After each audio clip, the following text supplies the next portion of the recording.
Next now and will include a bottle of Nugenix Thermo, our most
Good evening. I'd like to call the Finance Committee to order. This is May 25th. The time is 5:01. Sitting on this committee are Councilor Cobus. Councilor Reynolds will be absent tonight. She will be here tomorrow night. So Councilor Delicio, you'll be my third committee member tonight. Thank you all for attending. I'm juggling writing my minutes while I'm trying to juggle two books here on the budget and the year-to-date expenditures. And first on our list tonight is the mayor, followed by the budget and administration director, who are both present. So, welcome, Mayor. Hello, Rick. How are you? I barely hear you. Let me turn this up. Sorry, I might not have spoken very loudly. That better? Can you hear me okay? I can hear you fine. Thank you. Okay, great. So your budget is pretty level funded except for the contractual increases. We have voted to fully fund the new economic development position already, so that's in place and budgeted appropriately. So one question that I had for you was that in your budget, under the city solicitor line item, that's a 530890.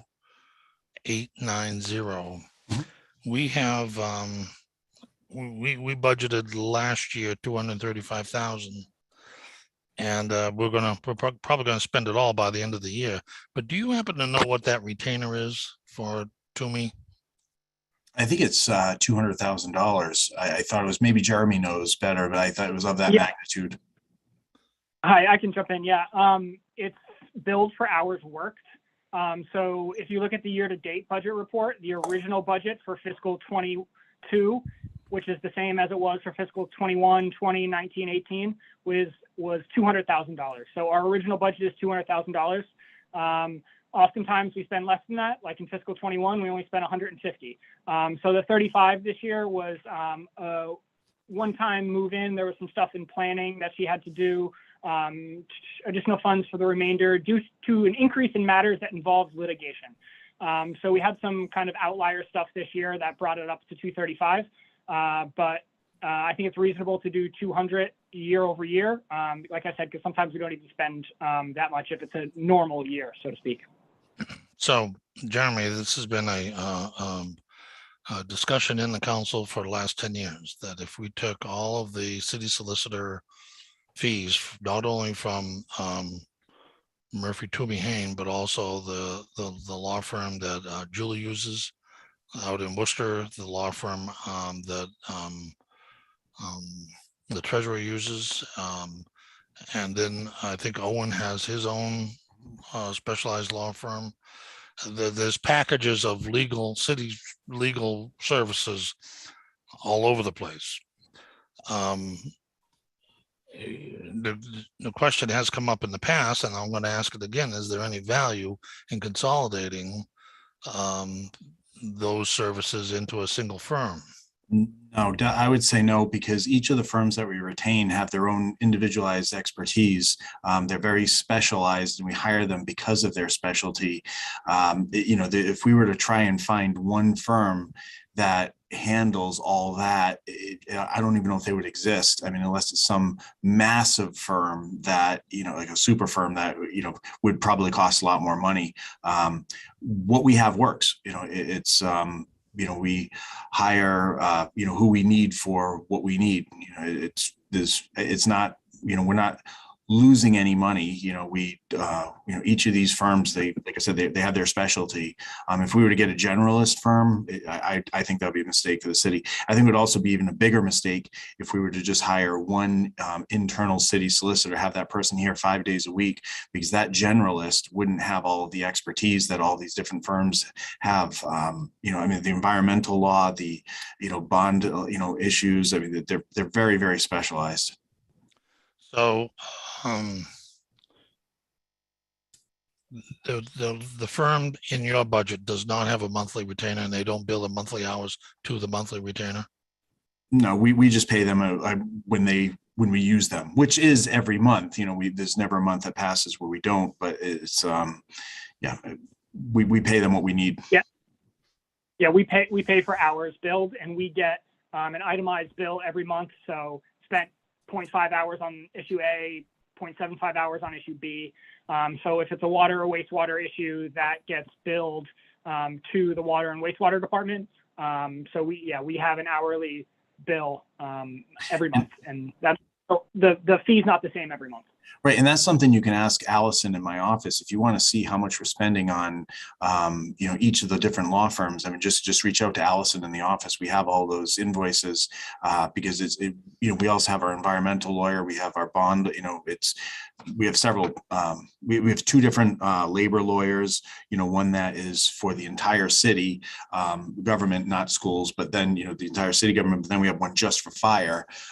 So they're all very specialized. Which is not paid out of this line. None of those things besides Murphy, Hesse, Yes. and Lahane are paid out of this line.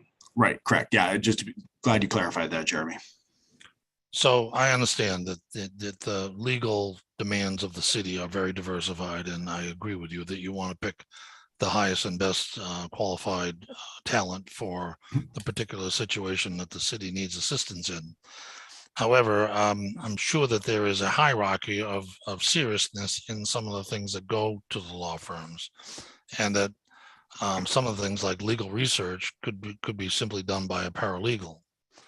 And while you may not think that a lawyer in City Hall 5 days a week would be of value, and of course here we're talking about an unbalanced budget already, and we're talking about in-house legal service, but the question is that, I guess the question I should ask Allison is that,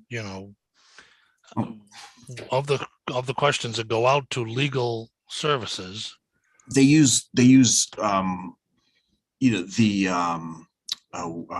paralegals, as you just mentioned. Murphy, Hesse, and Toomey uses paralegals, but we submitted a balanced budget. I have to take issue with the fact that you just called it a non-balanced budget. By law, we are required to submit a balanced budget, and you have in front of you a balanced budget. It's a balanced budget because you're taking $960,000 out of free cash. And we can go ahead and we can go over that, Yeah. but we can take that those items. Let me launch, Jeremy. We can take those items out of the budget, and we will still have a balanced budget. And we're still going to have to pay for those things like free cash, like you have voted on many times in the past, Councilor Conti. You have voted on those things in the past using free cash, and you've also voted on those things in the past using stabilization. We're putting it up front. So you're either voting on it now or you're voting on it later, but it is a balanced budget. And the mechanics of which we do that, we're either taking it out of the left pocket or taking it out of the right pocket, but it's the exact same money. I mean, you yourself have voted in the past on using stabilization to pay for, snow deficit, and now we're using free cash when otherwise we would put the free cash into stabilization, then you just vote it out again. I'll turn it over to Jeremy to talk about that because he has a presentation.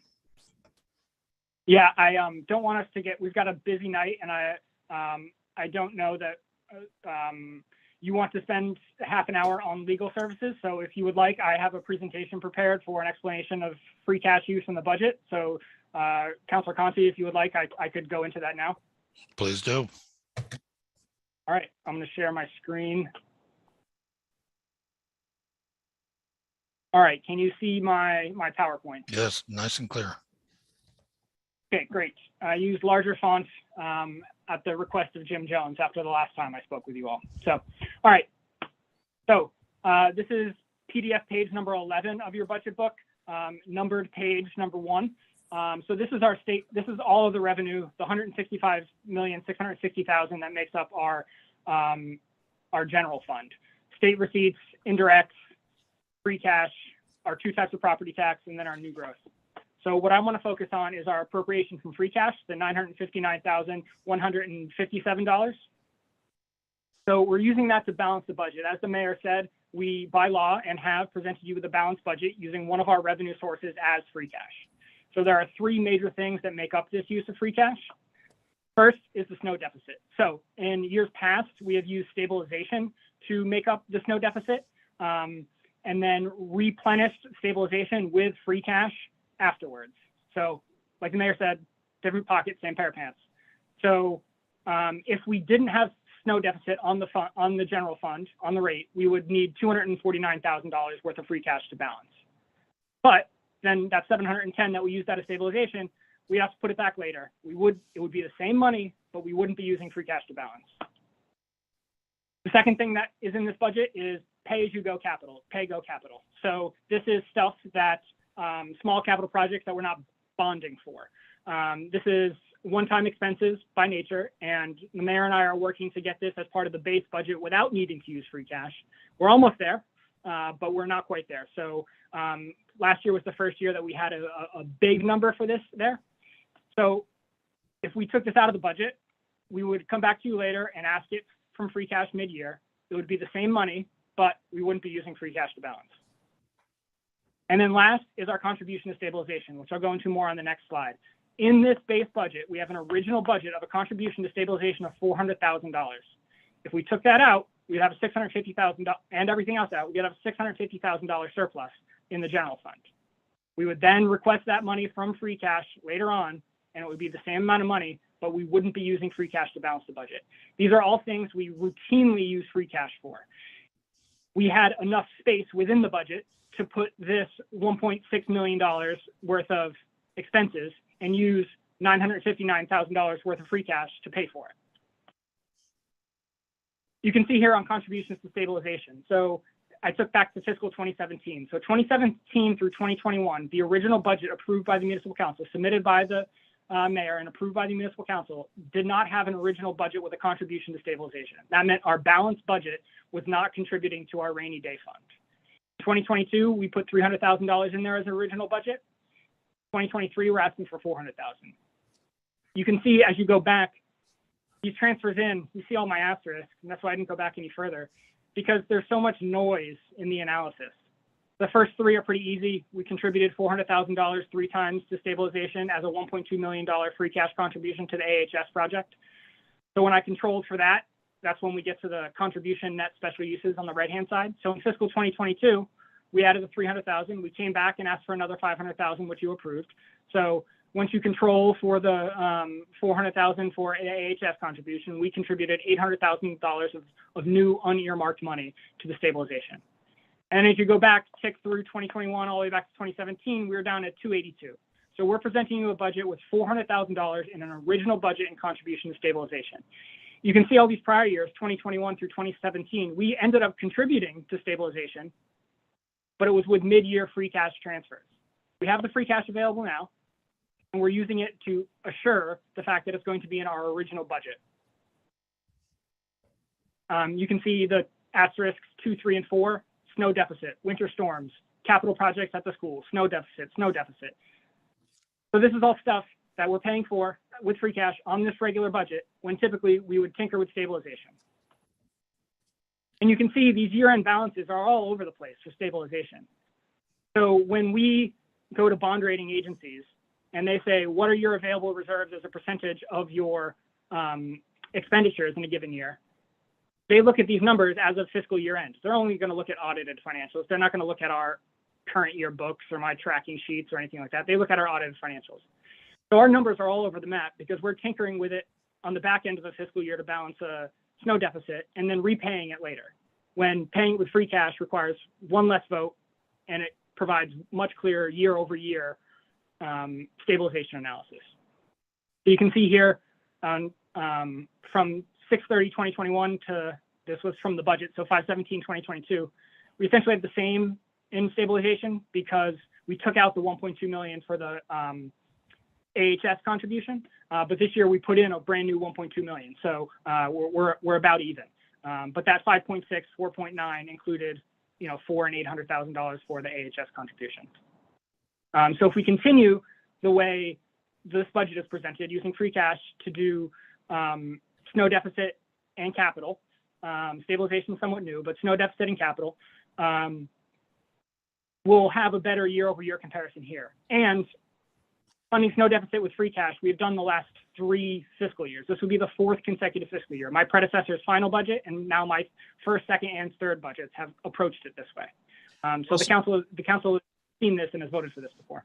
So, but hey, Jeremy, if you can go back one, I also want to point something out. This is just a stabilization for the fund history. However, we also actually, you could add $1 million to that because we have $1 million special ed stabilization fund, which we could have put in a city stabilization fund, but we created a special stabilization. So this, what you're seeing here, this final number of $5.6 million, actually the city has $6.6 million in stabilization funds, just happens to be 1 million of that is set aside for schools. Turn it back over to Jeremy. Yeah, thank you for that. So I wanted to talk a little bit more about snow deficit. So if you go to page 80 of your budget books, PDF page 90, there's a longer explanation which quotes the state statute, which allows us to deficit spend. We can talk more about that when we talk DPW if you'd like, or at a different meeting. But I just wanted to point something out here. We had a slightly higher, $120,000 higher than average over the past 7 years snow deficit. But there's a pretty big asterisk with that.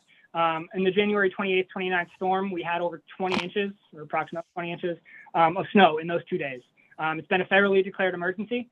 So I'm working with the DPW director, the fire chief, who is our FEMA coordinator, and of course, Deb Gould, to figure out our rules on this. So the short version is that if we can identify these expenses, DOR is allowing us to put it in, I believe it's called special revenue fund or special purpose fund, I'm not sure of the term, but it takes it off of our general fund. We apply for our FEMA reimbursement, some percentage of what we spent. Some things are allowable, some things not. Don't claim to be an expert on FEMA reimbursement, which is why I mentioned all the other folks who are on it. Then we get FEMA reimbursement. It takes out most of the deficit in that special revenue or special purpose fund, and then the remainder of it would be closed out with free cash. So I don't know that we're going to be able to do that by July 1. If we can't, if we don't have the information, if we don't have the right guidance from DOR and the state, we can still apply for FEMA reimbursement. It would just come in outside of any special purpose fund, and then it would fall through to free cash. So next year's certification, by next year I mean fall of 2023, would be bolstered by any FEMA contribution. So 710 is a big number, but there's federal help coming. And this is my last slide. It's not directly related to, no pun intended, the original point of this presentation, but I know there's discussion on indirect costs. So just to be clear, we're in the second year of using our indirect cost study. We plan to use it for 3 to 5 years. We don't want the data to get stale, but we don't want to be paying for a study every year. They're expensive, and the value you get out of doing one every year is not worth it. So you can see a history of the indirect rates here. They're snapshots in time. They are not 100% exactly what happens every year. They're called indirect costs because they are indirectly attributable. We don't have them blow by blow and minute by minute for each department. So you can see they kind of move around, but doing them every few years, which we didn't always, we will now, is kind of a healthy approach for us. And because it is a percentage applied to the base water and wastewater budgets, controlling for debt and OPEB, any cuts to the water or wastewater budget will change the amount here. So that's 724 in water and 654 in wastewater.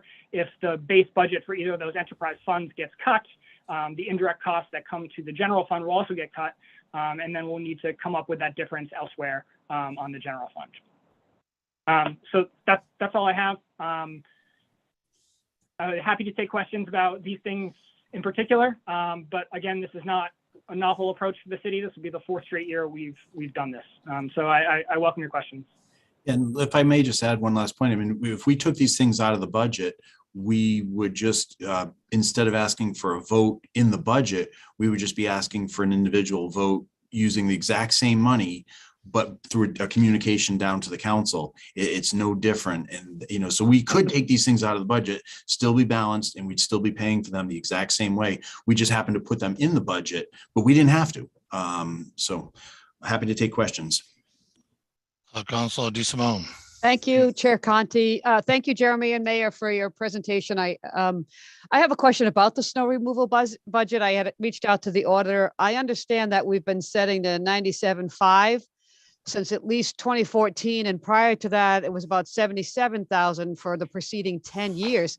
Yeah. Is it not reasonable to ask that we increase that amount so that the deficit is not so high every year? Well, there's a reason we do it the way we do it. And I'm going to let Jeremy explain that in more detail. But once we set it to a higher number, we kind of own that number. And there's some nuance to that.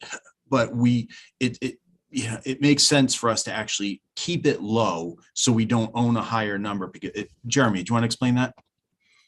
Yeah, certainly. So it's a reasonable question. And one I think we would entertain as an administration to marginally increase that in future budget years. But the way that Chapter 44, Section 31D reads is that we may incur liabilities and make expenditures in excess of appropriations, so run a deficit, provided that the appropriation for such purposes in a fiscal year equaled or exceeded the appropriation for said purposes in prior fiscal years. So I would never want to budget $200,000, $300,000 in this fund. You can see from the history, as recently as fiscal 20, we've only spent $212,000. So I wouldn't want to budget $300,000 here and then have that money be stuck there because you can't transfer out of it. Then we would own that going forward, and then forever and ever, any under expenditures would be money that sits in budget and is inaccessible. So for us to budget $97,500, we know that there's going to be a deficit at the end of the year. We know we're going to have free cash towards the end of the year. This isn't something that crops up on us in June, right? Like we in March and April, we know what this number is going to be, and we plan for it. So I would entertain. I will explore raising this limit, raising this original budget in future fiscal years, but we didn't this year, and I think it allows us flexibility. We maintain flexibility elsewhere in the budget. Okay. All right. Thank you. Councilor Conti. Councilor Bennett, you have the floor. Thank you so much. Jeremy, first of all, good evening, and thanks for coming on to explain this in a little bit more detail. I was wondering if you could, and I may have missed it because I was on a couple of minutes late coming in, but could you explain a little bit about how the indirects are measured? Yeah, so we have a study done by, right now it's called MGT. It's a third-party consulting firm we engaged with in the end of calendar year 19, beginning of calendar year 2020. They sit down and meet with each department. So for some departments, it's more in depth than it is with others, right? The collector's office doesn't, or the assessor's office, doesn't do a lot with water and wastewater. But the treasurer's office, accounting, my office, we do a lot. So we determine the amount of time and the amount of resources spent by a particular office in support of the water and wastewater funds. So for the treasurer's office, that would be something like she takes a look and says, how much of my time do I spend on debt? And then looks at the outstanding number of water versus wastewater debt as a percentage of general fund debt and says, okay, of my 10% of time I spend on debt, 10% of that is water and wastewater. So 1% of my time is water and wastewater debt. Then we do some more kind of qualitative ways. We look at our payroll person and we say how much of our payroll is water and wastewater, what is her compensation? We take that percentage and say that's an indirect cost to the water and wastewater fund. Some of them are a little more squishy. How much of my time? Well, it depends on what hour of what day of what week of what year do I spend on water and wastewater. So it is an indirect approximation kind of by definition. But we are following DOR's guidance on having a study, having a methodology. Methodology follows best practices. And the reason we want to do them every 3 to 5 years is that, there may be a big project going on where, the Gary Ration and planning is assisting water or wastewater, but that only happens for a 2 or 3 year span, doesn't happen all the time. We don't want that to get baked in the rate forever. So I say all that. We then come up with a number, a dollar number, and say how much of that, what percentage of your budget is that dollar number in this particular given year. So this uses fiscal 19 data. And we take that percentage and apply it to their operating budgets for the length of the use of the study. And by their operating budgets, if you take a look at the cover sheets for both water and wastewater on the rate calculation, you'll see it's their operating budget, and then we subtract out their reserve for transfer of $50,000, their debt service, and their OPEB, because that's not really their operating budget. Then we apply the percentage to what's left over. And then the amount of money we need to raise in the water and wastewater fund is their total budget plus the indirect cost. So that's one thing I'd like to add, though, the MGT consulting group is certified with the DOR. So we can't just hire anybody to do these consulting groups that provide this indirect cost analysis have to already be on record and with DOR. Otherwise, the DOR wouldn't accept the analysis, and that we would have to find somebody that did. So it's not arbitrary. Okay, thank you so much. Just one quick follow-up, if I might. So it sounds like the time that the employees are spending on efforts that have to do with water and wastewater are really sort of best estimates. Is it tracked a certain way, or does each department sort of track it loosely, or have a different methodology for tracking that time? MGT has an approach where they say, I want you to think about, X, Y, and Z, and how much of your time, how much of your supplies, that sort of thing. How each department does it, I'm not sure. The MGT study predates my tenure, so I actually haven't been here for a study. I can share this. I have shared the study with council before, but we have some new members. It's been a while, so I'll share the study with you all, and you can read their methodology and read how it was put together. But because each department's a little bit different, I think they do it a little bit different, but I don't want to commit to that. What I will say, though, is we have been making efforts, again, predates me, but making efforts to take things that were previously captured in indirect costs and could be quantified as a direct cost, and taking them out of the study and putting them into the budget to begin with. And the clearest, most recent example of that is trench repair in the water department. So it used to be that DPW would pay for paving when water had to go in and disrupt the road surface. And then each year DPW would say, each time we did the study, they're like, well, every year we spend approximately $40,000 on water trench repair. And then we would assess that as an indirect cost. And then when MGT came in, they said, you can quantify that quite easily. Just have water pay for it to begin with. So now water pays for their own trench repair, and it was taken out of the indirects, which is one of the reasons why the water rate went from 17.45% under the Abrahams Group study to 13.47% under the MGT study, because we were able to attribute some direct costs directly to the fund. Thank you so much. That's really helpful information. And if you could share that study with the group, that would be great. Thank you. Yeah, definitely.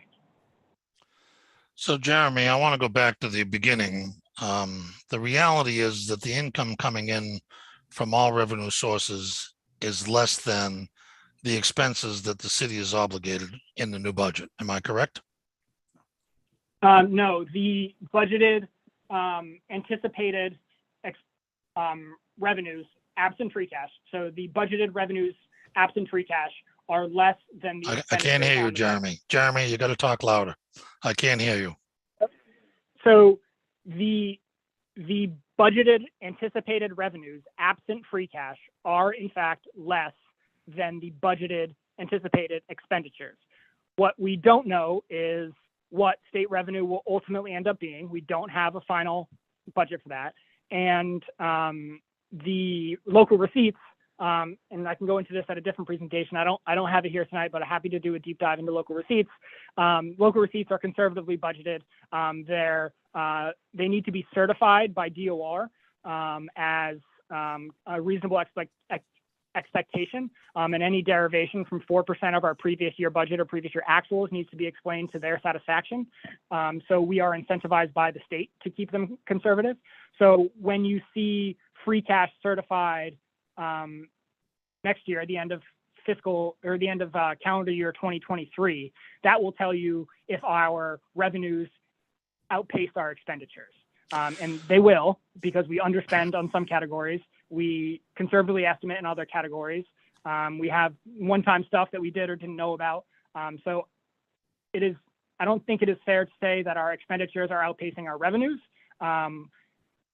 And I know that our recurring known expenses are not outpacing our recurring known budgeted revenues.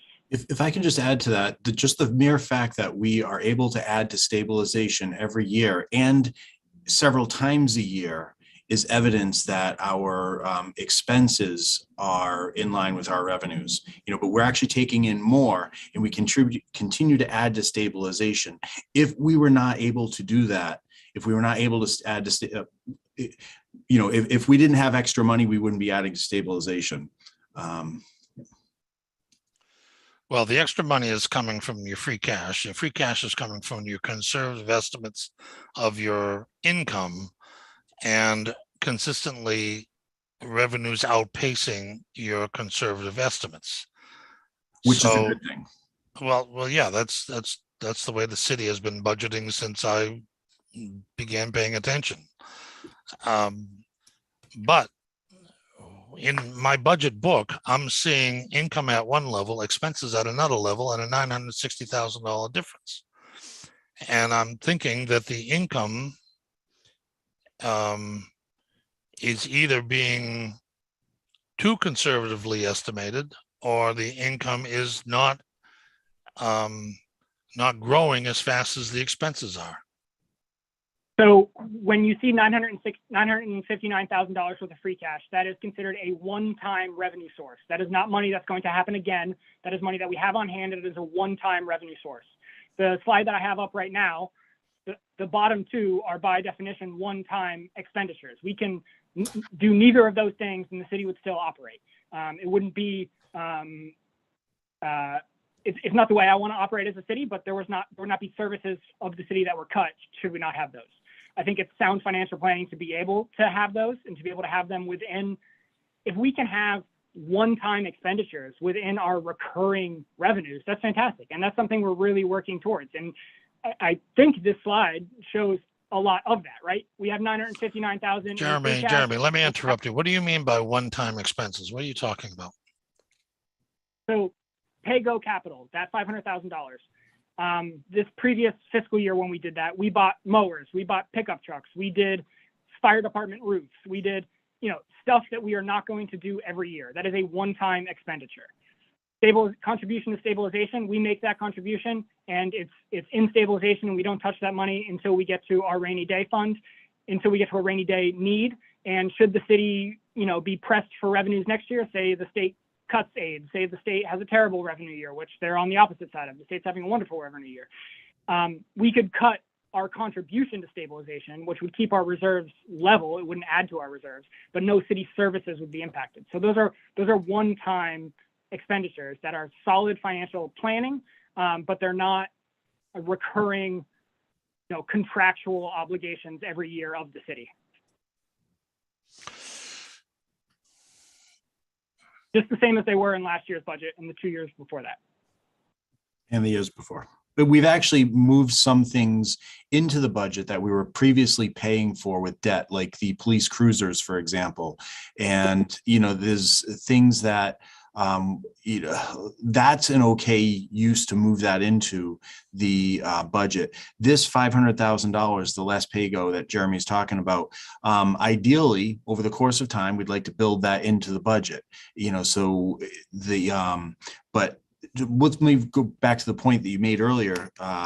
If we were spending more than we were bringing in, we would have to take from stabilization to balance the budget. And we're not doing that. We're actually adding to stabilization, so, your point about this is an unusual year because you have such an abundance of funds, both from ARPA and the CARE Act and ARPA's ARPA's in a push back silo. at that immediately? So those are absolutely 100% separate and never touch each other. Right. So we have two funds, right? This is the general fund, Fund 1000. We have two funds, 2421 and 2423, which are the CARES Act and the American Rescue Plan Act. And those monies stay in those funds, gets expended for the very specific ways in which the federal government has enabled them. And no federal COVID aid is supporting the budget, has supported the budget, will support the budget. The only, I guess, kind of minor exception to that is under ARPA, where we're allowed to invest in water and wastewater infrastructure. That's going to end up being a cost avoidance for the water and wastewater funds in terms of future debt that we don't have to issue to do those projects. But the inclusion of federal funds or the infusion of federal funds into the city does not have any sort of impact on what our free cash was, what our stabilization is, or what this budget presents. Yeah, we can't commingle the two. Well, yeah, I was talking about this last night, that the animals have to be kept in their cages, and you can't, and the proper animals have to be in the proper cages or else they'll eat each other. And that's the way I look at the budget. When you set a budget, you're basically saying we're all in agreement to spend X millions of dollars. And because we have the anticipation of an income of X millions of dollars. And moving these three that are on this current slide is a change. It's like setting up some new cages with some new animals. Even though I've been fighting for at least 10 years to get $500,000 into the budget for a capital this year, it's using $959,157 of free cash to balance. If you want, we can take this out of the budget and then we'll just ask you for an appropriation from it in the future using free cash, because that's what we've done, for the last decade. It's the exact same thing. It's still, but it doesn't move us forward, you see, and that's the whole point. It doesn't move us backwards. It's basically saving the council extra steps at voting by putting it in. If we take it out of the budget, you're going to be voting on it at a subsequent council meeting. I mean, we're going around in circles here. You know this. Yes, and it's in a reserve, so you have to vote it. You have to vote it out anyway. It's $500,000, and if we want to move that into a line to buy fence at the zoo or whatever, we come down to you and say, "Hey, can we move this out of the reserve?" But we can do that in July, August, September, in ways that if it was in free cash, we would have to wait to certification. Okay, so we're running out of time, and my video is frozen. Do any councilors have any questions before we let the mayor and the budget director go? I have one last one, Council Conti. Go right ahead. You have the floor, Councilor DeSimone. Thank you, sir. Jeremy, I think I understand that you are saying that you agree with the idea that free cash should not be used to balance the budget unless in a circumstance such as this, where it's a one-time expenditure. Is that a best practice in your expertise? Is that the best practice to do it this way? Recurring expenditures or recurring revenue should pay for recurring expenditures. Yes. Doing it this way, as opposed to the way that the city had done it, prior to 4 years ago, I think they're both reasonable. I like this one better. I think it's cleaner. I think it provides for better year-over-year analysis. We're not tinkering with stabilization, right? It's a rainy day fund, and we're literally using it to pay for, snow. That's something that happens, but it's not when we're facing economic tumult or anything like that, which stabilization should be used for. So I want our stabilization at the end of the year to reflect our real position of stabilization, not sitting there at, instead of 5.6 million, sitting there at 4.9 with an IOU for $710,000 with free cash that I'm going to pay you later. Because then our audited financials don't have that. Our bond rating agencies don't see that. It's the same money.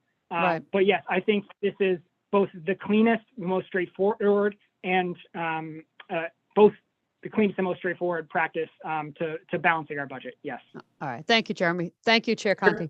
Councilor DeSimone, thank you for that question, because that's the question that I wanted to ask and I couldn't formulate. I'm hearing someone else wanting the floor. Go right ahead. Rick, it's Jay. Good afternoon, Yes. everyone. Thanks for coming. Can I just almost provide some clarification? When we did if everyone can remember, when we did the snow deficit, taking the however couple $100,000 a year out of stabilization, that was during 2015, or as a result of 2015, when we had that awful winter with almost 2 or 3 snowstorms every week.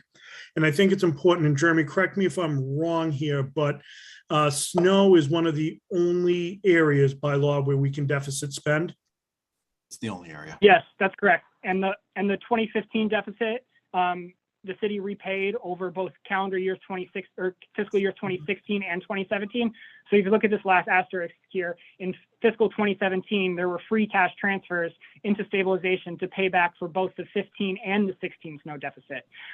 So it wasn't just 15 that we used stabilization to pay for the snow deficit. We did it in 16, we did it in 18 as well. And I didn't go back further than that. Like I said, this already illustrated the point I was trying to make. So is it fair to say, and I just want to make sure this is more of a clarification, if I may, Councilor Conti, Yes, go right ahead.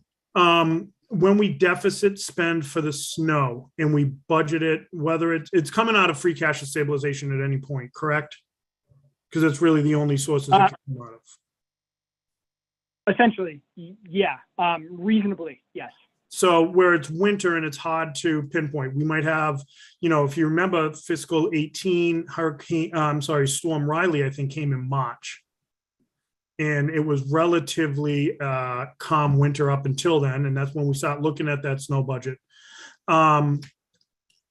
So it's just more or less, it's if I'm understanding what the idea is, it's moving sand in the sandbox in terms of which is the best way to pay. We either pay up front now, where we can budget it, or we take it out of stabilization later. Is that a fair way of looking at it, Jeremy? Yeah, and from my perspective, it is using free cash right now in May of 2022, or June really when we do it. It is using free cash right now that we know we have, right? We know that free cash is available right now. If we were to use stabilization for it, we wouldn't be able to repay stabilization until free cash gets certified in October of 2022. And we're going to have historic average levels of free cash. It's not going to be 13.9 million. I said that in April. I'm telling you again right now. It will be good, but it's not going to be 13.9 million. But we don't know how much we're going to have in the fall. And we don't know what expenses we're going to have from the fall going forward. So we know we have this money in free cash right now. So from my perspective, yes, it's the same sand in the same box, President Delicio, but it's a cleaner and easier way to do it. And then conversely, though, and again, I'm asking just for edification of not just myself. I know we have some newer councils, people who haven't had extensive experience with the budget, as well as folks who may be watching at home. If we go through the budget and we're able to, and hypothetically, of course, find areas where we can cut to offset that free cash, that could be an option as well.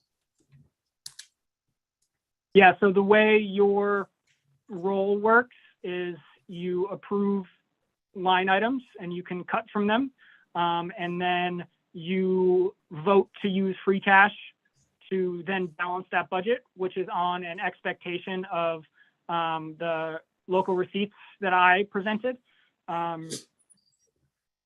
So really, you can cut $100,000, still vote for the $959,000 in free cash, and I would cut $100,000 from our local receipts budget. So it's not as direct as that, but I believe if council had cut $100,000 from this budget, you would then vote to use $100,000 less of free cash. Yes.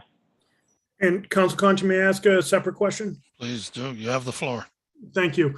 So Jeremy, when we talk about really the last 2 years and a lot of that record free cash, is it fair to say that that's a result of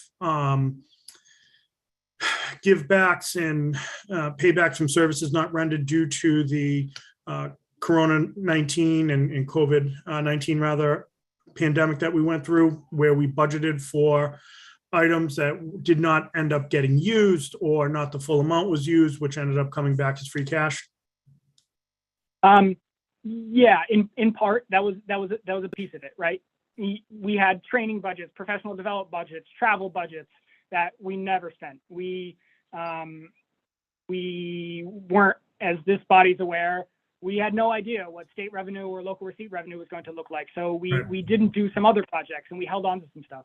I will say within that 13.9 million last year and the 8 million or so before that, we did have some earmarks in there that we had been holding on to, that the mayor was rolling stuff forward. So the SCBA, the self-contained breathing apparatus for the fire department at the $450,000, $500,000, whatever it was, that was in the 13.9 million, but it's because we specifically earmarked internally $100,000 a year for 4 years. So we knew we would have that $400,000 or $500,000 when it came to fruition. The same thing with Catherine Feerick's TOD project and some other things that we knew were on the horizon. So it was buffeted by unexpended expense accounts for sure. It was buffeted by a conservative approach to how we saved and earmarked our money internally by the mayor. And then more specifically in fiscal 21, we had some conservative estimates on local receipts because right in May of 2020, we were all like, what does the restaurant industry look like? What is, you know, parking look like? So we slashed those expectations based upon what our final quarter of fiscal 2020 was looking like.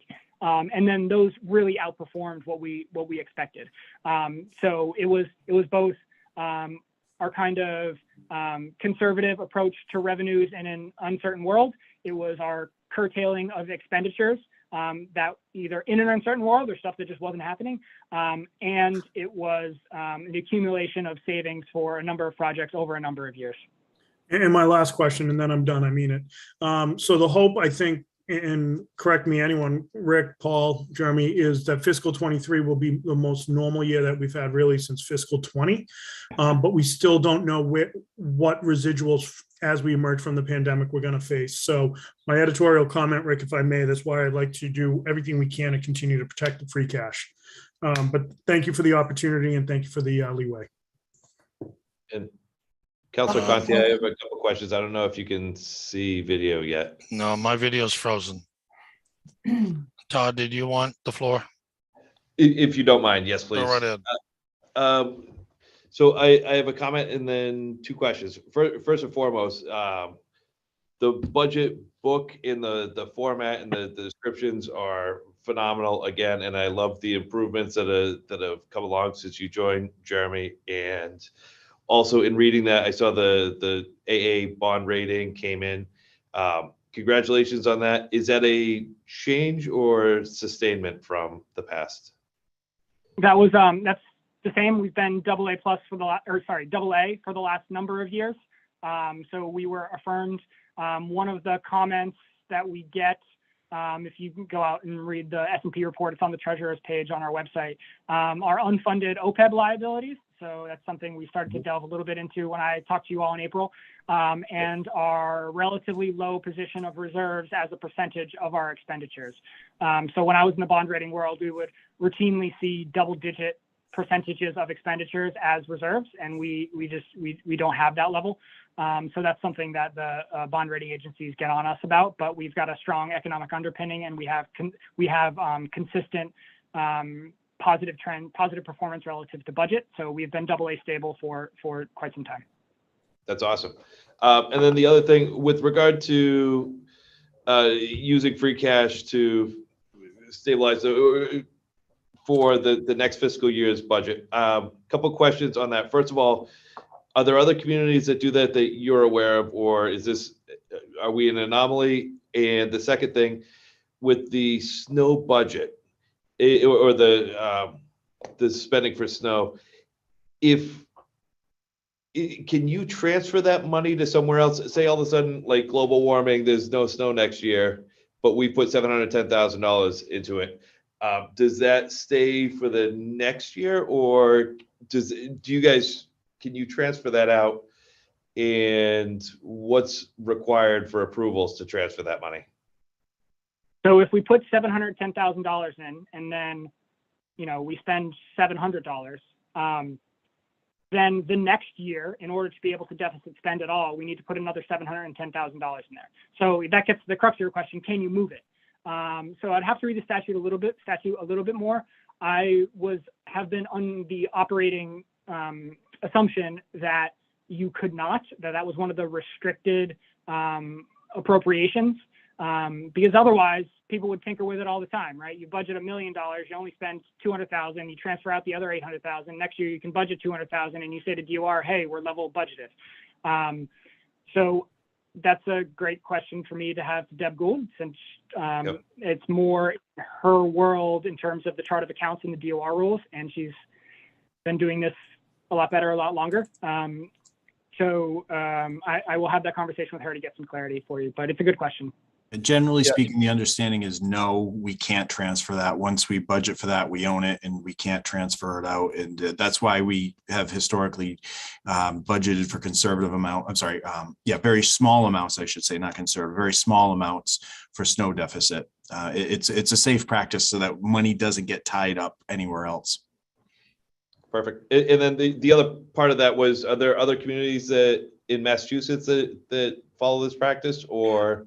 I would is this advise not- against comparing what we do here to other communities. I would just encourage you to look at what our bond, with the credit rating agencies come back with and talk about our practices, because our practices work for us in the system we have. Taunton, for example, as I understand it, and I could be wrong, they take all of their free cash and put it into stabilization.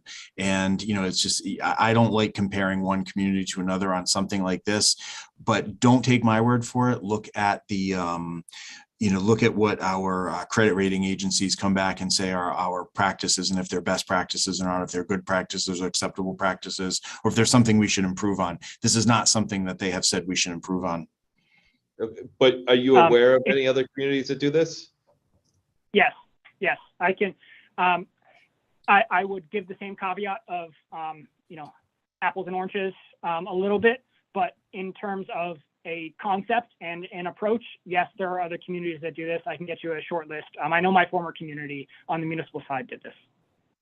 Okay, thank you. And then last question, you within the document, you talked about the debt service policy. In part of that, you said the goal was to increase debt services by no less than 1%. And that no less than 1% made me nervous. And the thing that is always important to me from hopefully a policy perspective is that you're growing debt services or at least not shrinking that down so that we have the capability to bond for some of these bigger projects that are potentially coming down the road, whether it's the Council on Aging or the public safety building. But I don't know if that was a typo where it said no, not less than. Let me explain that. It's exactly what I said last year. It's literally a copy and paste of what the debt policy was last year, and I'll read it. It is my goal to not only maintain the current debt capacity, but to increase the debt capacity by less than 1%.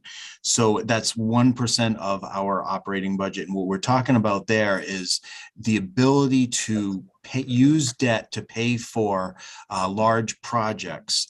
Something that's going to be used over the course of time, we should pay for it over the course of time. For very, very large projects. That's a healthy practice. And if we have a healthy amount, obviously we don't want to be spending 10% of our operating budget on debt service, because that's a lot of interest we're paying. But we are actually, Jeremy, correct me if I'm wrong, we're around 2.4% or 2%, maybe even the lowest 1.8. It's very low, and we could stand to use more of our operating budget to pay for larger projects to get to something that Councilor Conti, is passionate about, and that's capital needs, but also, for those larger projects, like a new Council on Aging or rehabilitating an existing building. Going beyond 3%, the city treasurer, and I are agreement, we wouldn't want to go beyond 3%, and so that's what that means. But Jeremy, add to that, feel free. But where it says increase by less than 1%, zero is less than 1%. You mean 1 percentage point, not 1%. Right now our debt service as a percentage of our general fund expenditures is in the low 2%. I don't have it in front of me now. I'm happy to do a debt presentation like I did last year as well. But it's somewhere in the low, if you take 3% out or low 2%. Low 2. Low 2%. So yeah, we're in somewhere in the 2.2, 2.45, something like that. And I believe that's slightly higher than it was 3 years ago. But our goal is to keep it under 3% of the operating budget, which means that we are continually investing in projects, that we are continuing to bond for these generational sorts of investments, because it's always a fear of me that if we let $500,000 worth of debt service, yes, go away and then use that $500,000 for salaries or for some service contract, some maintenance contract on the general fund, then that's tied up in that for as long as, until you all cut it. And then we can't go out and replace that rolled off debt service with new debt service for new projects. So the thrust of this is that we want to maintain our current levels of investment in the city's capital, in the city's physical plant, while slightly increasing it every year, increasing our investments in our long-term facilities. If I can put that very quickly another way, if we didn't have any debt capacity and we paid for everything up front, when the time comes to pay for a large project and all of our revenue is tied up in paying for recurring expenses, we would be in trouble. We need to constantly be retiring debt and taking on new debt, because if we don't take on that new debt, it's going to get eaten up by, like Jeremy said, salaries or recurring supplies. And that's a really unhealthy place to be. Having a little bit of debt is a good thing. Having that debt capacity and budgeting, paying the debt year after year. I would highly advise against not having any debt capacity at all. It's extremely important to have that debt capacity. Right, which is the point that I raised and the concern I raised. If we're down at 2.2%, and I think we were up at 6% a while. Back in the Judy Robbins days, which admittedly, that's probably not where we want to go. But I am concerned that, with these new hires that we have, that we'll be our salaries are going to be squeezing out this ability to maintain our debt service numbers where we want them to go. And a statement to say, increase the debt capacity by less than 1%. I was like, that makes me nervous that our debt service abilities are shrinking. No, that statement actually speaks to the opposite of what you just said. It actually speaks to it, the debt capacity growing. But by less than 1%, but we're at 2.2%. No. But that's on top of that 2% and not exceeding 3%. What I would highly encourage you to do is go talk to Laura Gignac, the city treasurer, and ask her to go over the debt Bible with you, because we're constantly paying off debt and taking on new debt. And, and you'll see the growth of that overall percent. Like Jeremy said a moment ago, it's in the low 2s right now. If we were to approach the, close to 3%, that's probably a pretty healthy place to be, but it's not getting dangerously low because of these new positions. We're, like I said, please talk to Laura Gignac. She'll be able to go over the debt Bible with you. And everybody in the council should have gotten a copy of that. But that will hopefully put your mind at ease about the healthy level of debt that we have right now. And it's not going too low and certainly not going too high. Gentlemen, I'm going to ask you to continue this offline because we've run out of time. And my video is still frozen, but if we could move on, I would appreciate it. Unless anyone has any pressing questions. If you do, please speak up. Thank you. Very well. Thank you. Thank you, Mayor. Thank you, Jeremy. Thanks, Rick. Thank you. Bye. And we'll move on now with the personnel. I'm hoping that Owen Bebo is about to come in and join us. Good evening. Good evening. Sorry to hold you up a little bit. That's okay. We're only half an hour behind schedule. Hey, no big deal, right? That's okay. I'm used to it. No problem. So, Owen, the one thing that's in your budget that I have questions about is there's two things I want to talk to you about. Yeah. One is the float clerk, and the other is city salaries and in particular paralegals. So let's talk about the float clerk first. What's going on there? So the float clerk, if you remember, this current budget was funded for half a year. And we brought that person on, I want to say the beginning of February. So now we're back fully staffed to where we were prior to that year, last year. So that person is up and running and doing the job that she's supposed to be doing. That's where we're at with that. So I'm back to where we were a year ago. So this restores you back to your prior position. Yes. In terms of your overall responsibilities for salaries, Owen, you are the central hiring point for the city. Are you finding this economic period to be more challenging? So what I am finding, and we are not alone because I communicate quite often with other communities through the MMHR listserv and through MMA, is that hiring has been very difficult for, I guess, a lot of reasons. COVID has a lot to do with it. I think a lot of people got used to staying home. It's been a challenge for our community, as is others, to find people, number one, and find quality people. It's not uncommon anymore, and this is, I guess I'm an old guy and I'm not used to this, but you have someone lined up for an interview, they don't show up anymore. That is incredibly common. I had that today. I had at least 2 or 3 people not show up for an interview that was scheduled for an interview. We're even at a point where we've hired someone in another position. We had a start date and the person never even showed up for the job. And sadly, that is an across the board, across the Commonwealth problem, that the dynamics of hiring, my office or any office in other communities are experiencing these difficulties for vast amounts of reasons. It's, I don't know, for some reason, I don't know, it isn't just money, but some reasons it's just harder to get people to apply. We're trying different methods, but again, we're not alone. So, we're trying different avenues to try to get people in, to try to make it more enticing, but the workforce is not what the workforce used to be. And I hate to say that, but it is just not the same. So the challenge of bringing people on continues daily. I've never had this before in my life in this career. But we're gonna, we'll make it work. We're finding people, but the digging is harder. You're digging a little bit deeper. It's taking a little bit longer to find people. And like I said, bringing them in for an interview has been, I've never seen that before in my life. Just not even making a phone call to say I won't be there, just not showing up. And the department heads will tell you that too. That's frustrating, but we'll find them. It's taking some time, but we will find them. And that is a daily challenge. I will tell you that.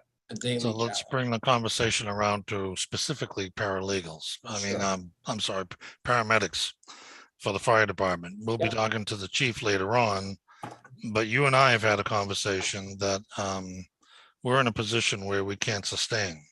If we're not able to hire paralegals, we have to rethink our structure of the fire department and the rescue portion, because if we can't get people to come to work for the city to staff the ambulances, what do we need the ambulances for? So there's a couple of things. We know there is a civil service hurdle. Communities are bargaining their way out of it. I know you had legislation, supported legislation at the state level right now that I guess is in committee and is being considered. That would help relieve a hurdle because the pool is small, and being in civil service in the year 2022 makes the pool even smaller. So getting out helps us relieve that hurdle. Another piece, and I had a conversation just the other day with the fire chief about this, about approaching next go around. Our contracts are going to be up in another year, so we're already preparing for that.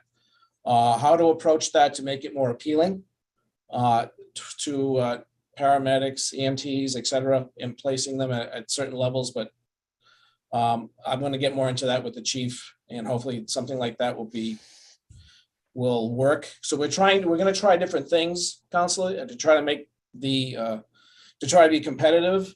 Quite frankly, there are less paramedics in the state, the Commonwealth. They're not getting the licenses. And it's almost indicative of type of jobs across the board. I'm telling you right now, it's hard to get CDL drivers. Okay. And with the new rules with the feds who oversee the CDL licensing, it used to be you can get a permit, and President Delisio probably knows this piece because of the new things that are going on. But you can get a permit, you can train, let's say here, we could train here and then have them take a test at the state and get their CDL license. You can't do that anymore. You can't do the training here. You have to have certified trainers before you go to get your license for CDL licensing. And right now, there's only, the law just came into effect about February, and there was nobody on board to do the training. So I'm starting to reach out to find people who do training, and that's in the thousands of dollars for people who can't afford it. So we're not just talking paramedics, we're going to be talking down the road. We're going to talk about people with the basic CDL licenses. I'm hearing advertising on radio for retail outlets that are begging for CDL drivers for their trucks. These are the things that are happening in the employment world that are making it difficult. And to your point about paramedics, that's just a part of the piece. And speaking with the chief this week, we're starting to formulate a plan next go around to try to make that more enticing. And the civil service piece, if it goes away somehow, that relieves a hurdle. So, and looking at your budget, Owen, I'll compliment you. You're managing it quite well. Your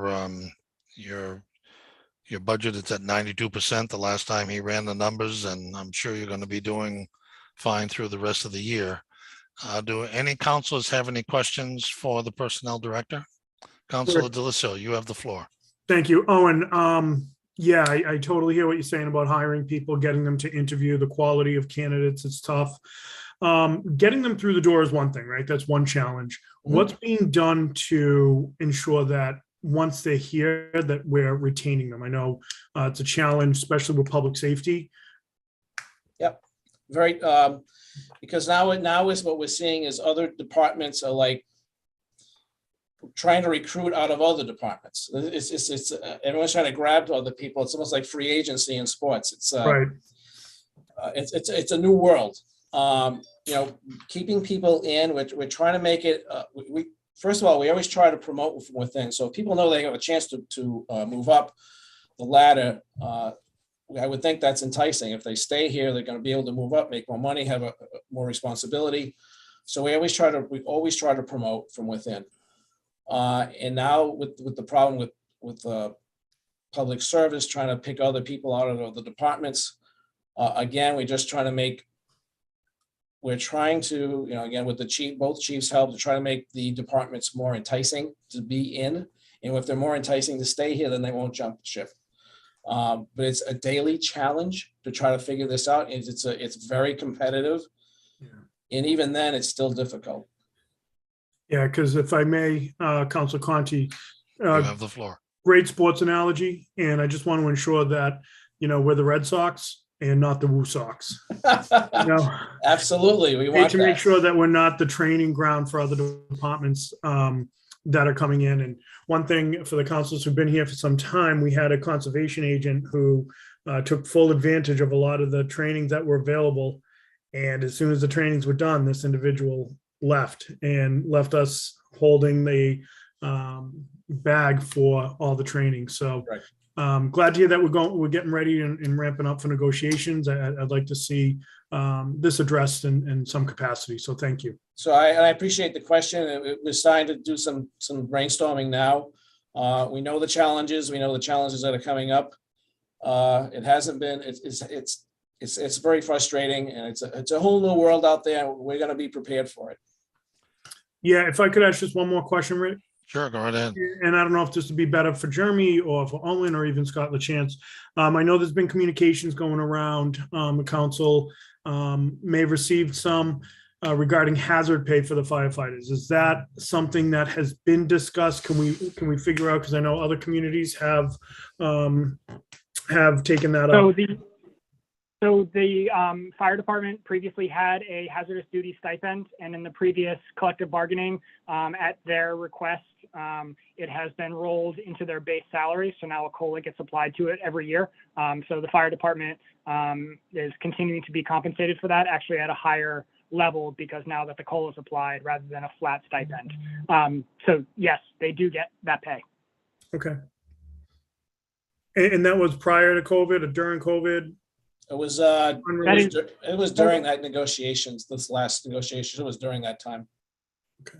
But the stipend itself long predates COVID. It is Yes, it does. completely different from any COVID consideration.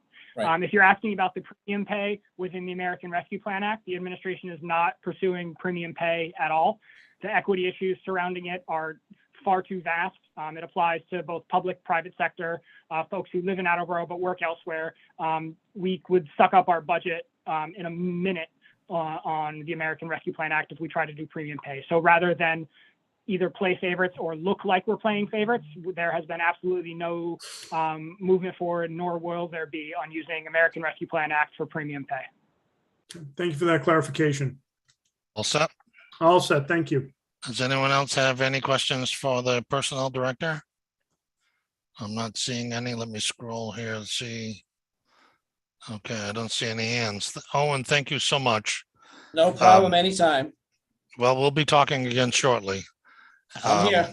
And thank you. Thank you. Thanks, for everybody. joining I us. appreciate it. You're welcome. And we'll make room for our health director.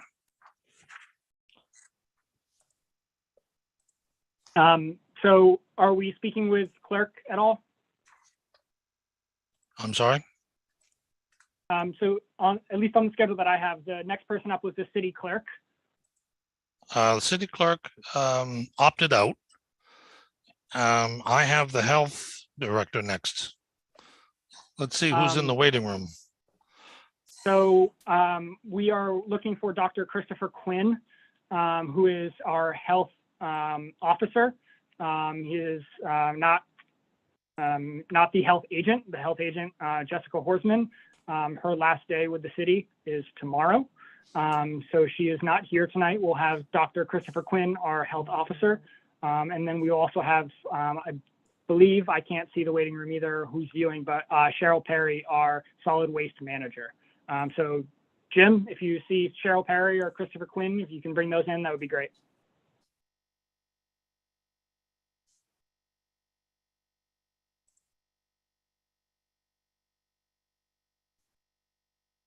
I'm not sure who Chris Thompson is. It says 0 attendees. Ms. Cheryl, Hi there. welcome. Hi. Thank you. So I can talk about, I'll rendezvous with Dr. Quinn at a later point. If it's not here now. I can talk about the health department budget, or you can speak with Cheryl about the solid waste program budget. It's quite obviously up to you, Counselor. Well, the solid waste is the biggest part of the health budget. It's easily 50%. So Cheryl, you're new in this position, right? The position is newly established. How are you doing facing the challenges? Yeah, it's very busy. But basically working on grants. We got some grants that are due June 15th. And then with this budget here, I'd be happy to go over it with you guys. Well, what I see is that maybe I'm wrong, but you're a component of the health services budget, correct? Yes. You don't have a separate budget. Well, so no, this is just the solid waste budget you're looking at. The user fee that the residents pay is split between a revolving fund and the general fund. So we're talking about the 1,710,000. So with the solid waste budget, I think it's more useful to talk about the program budget that I've shared over here, in that there are, just as a matter of accounting, there are expenses within the program that are budgeted on the general fund, and there are expenses that are in the revolving fund. And the delineation between what goes where mainly has to do with the timing and the availability of money to execute purchase orders. So all of the solid waste and recycling expenses that are on the general fund, so Cheryl's salary, 100% of the solid waste coordinator salary, 100% of the laborer salary, 20% of both the health agent and the deputy health agent salary, and 50% of the principal clerk salary. And then all of these rubbish collection, the fuel adjustment, rubbish disposal, all of those things that are on the general fund are supported by the rate.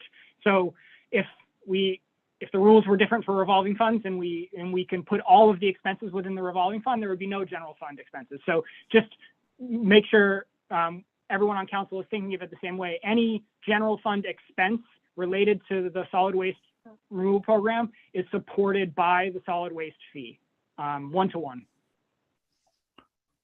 And our solid waste contract is a 3-year contract, 5-year. 5 year, 5-year contract. And we're just 1 year into the 5. 2 years, I believe. We are now going into year 3. Wow, time flies. Does any council have any questions for the Councilor Cobus? You have the floor. Sorry, I just had one item, and it was more towards the fiscal 2023 objectives. And there's a line that says implement software to streamline the application process from start to finish. What is that application process? So that's part of a larger effort on streamlining permitting across the city. So right now we have a software system that the building inspection department uses for their permitting. It's entirely online and they love it. And we're looking at adding additional modules for different departments. So fire can do their burn permits or their smoke certifications, or city clerk can do dog licenses, or health department can do their health certifications and the septic stuff and everything that you have to come in and fill out a piece of paper and write a check and mail it in or whatever it is. We're looking to not necessarily wholly replace that with an online system, but to give an additional option. And this is a cross-departmental effort led by Bill Lennox, Deb Gould, to a lesser extent myself, to build out this online permitting solution. So that's what it is referring to. Not necessarily solid waste specific, but health specific. What applications do they have? The health department? What's the application? Yeah. So they have food license, they have food licenses. I can speak, permit all the restaurants in the city, all the septic haulers, waste haulers. They license funeral homes, mobile home parks. So I think that's what. Got it. Thank you. That Councilor, clarifies it. all set. Councilor DeSimone, you have the floor. Thank you, Chair Conti. Cheryl, thanks for coming. And Jeremy, in the objectives, I'm wondering why increasing revenue or expanding uses for the recycling center is not on there, because I was hoping one of the results of this new position would be revenue generating ideas, or at least revenue savings ideas in that capacity, in that regard. Yeah, that should have been in there. It was in a revolving fund narrative where I got about halfway through being able to get all the revolving funds together for you to be able to present a revolving fund budget, which you don't vote on those budgets, you just vote on the expenditure caps. Right. So it was an effort to try to get that together as another document for you, and I didn't get that effort together in time. So that it kind of was cutting room floor sort of thing, where it made it into the solid waste narrative and didn't make it into this narrative, and that's an omission on my part. I can share with council what we did have there, but yes, absolutely increasing revenue at the recycling center. Screening compost, does that become something? How do we compare to other communities? What additional services can we add? That was one of the core reasons for adding the solid waste manager position. You're absolutely right. And yeah, sorry, it didn't get into the general fund side. No, I'll accept your assurances that that is in fact part of the objectives. And thank you for that. And Cheryl, congratulations. Good luck in your new position. Thank you, everyone. Thank So you. Cheryl, I think it was 10 or 15 years ago, I went to Lexington to look at their operation, which is really stunning. Yes. And I just want to tell you that, I had written a plan for Mayor Dumas on monetizing that field, that the recycling center, and I wish you good luck in advancing the goal of monetizing that field. And I think you're going to get a lot of support from Jeremy. And I think as you reach out and see what other communities are doing, I think you're going to have some real positive accomplishments under you very quickly. I think there was another question from another councilor, Councilor Delicio. Thank you, Cheryl. Hi. It's nice seeing you back in this field again. Thank you. after some time. So my question is, I'm going to start with a comment. Last night we saw, I believe it was in Council Blair's committee, money to come down for cameras for illegal dumping. You, the mayor, and I have had a conversation regarding the fact that the fine for illegal dumping is $25, where the fee to remove an item is $29. So the incentive isn't, for some people, maybe it's cheaper for me to just throw it out by the 10 Mile River than to call City Hall and go through that. Is that something that, can you just kind of walk us through what your thoughts are on that? Do you feel it's time that we reevaluate that fine? Yes, definitely. Like you said, residents can call in for the pickup for $29. It'll be picked up the following week. And if we go out, we do an inspection, we might send a warning out the following week, have to send a fine out if it's still out there. The fine's $25. So, you know, a lot less money for them to do it that way. These cameras, I know there's a few different spots. We have the usual dumping spots that my laborers go out and inspect and clean up. But there's a few sites that we haven't gotten to. The ones where we do have the cameras, we were talking about it today, doing very well, very well. Over, believe it's Collins Street, over by Market Basket. Right now needs cameras badly though. And, oh, sorry. And the police know the spots too, because they actually call us when they find the items that are dumped. Yeah. So if you were to, so I think 2 years ago when we talked about this, there was still so much unknown from the new contract. We weren't 100% sure. I think when I look at it now in retrospect, we probably should have been a little more aggressive on the illegal dumping piece of it. And I think that's the piece we need to really hone in on, is the illegal. If you had a magic wand and you had your opportunity to change the fee, what do you think is an appropriate fee? And I know that'd be an ordinance change and not anything we can necessarily take care of in this meeting, but just kind of for my own edification. I would say $50 would be my opinion. And then I believe there's an increase on it each time. So increase by $50 up to a certain amount. Okay, great. And I'd like to mention too, if I could, about the bulk item program. So the $29 that people pay. The mayor and I had a meeting with Waste Management last week, and that program is working. People are paying for that $29. I was just checking the list, because we get a list each week of what residents are paying for it. So if we see it on the side of the road, we know it's going to be picked up. I believe it was 42 last week, 42 residents called to have bulk items picked up. So, you know, there are also the people that are paying for the pickup for Waste Management. Great. Thanks, Cheryl. Councilor Bennett, you have the floor. Thank you. Just a quick question on the bulk items. Will the amnesty weeks be continuing into fiscal year 23? Yes, so the small bulk item amnesty week is in the budget. It'll be the same, I believe it's 3 times a year, 4 small bulk items each time. And we just got the dates for those. Those dates will be in the website also and on our brochure. Thank you. Anyone else have any questions? Councilor Angelo, you have the Thank floor. you, Councilor Conti. Cheryl, has since we got rid of the true bulk item that could go out weekly, has the dumping increased? I think it has some. Yeah, I do think it has some. I don't think it's like 100% taking a turn.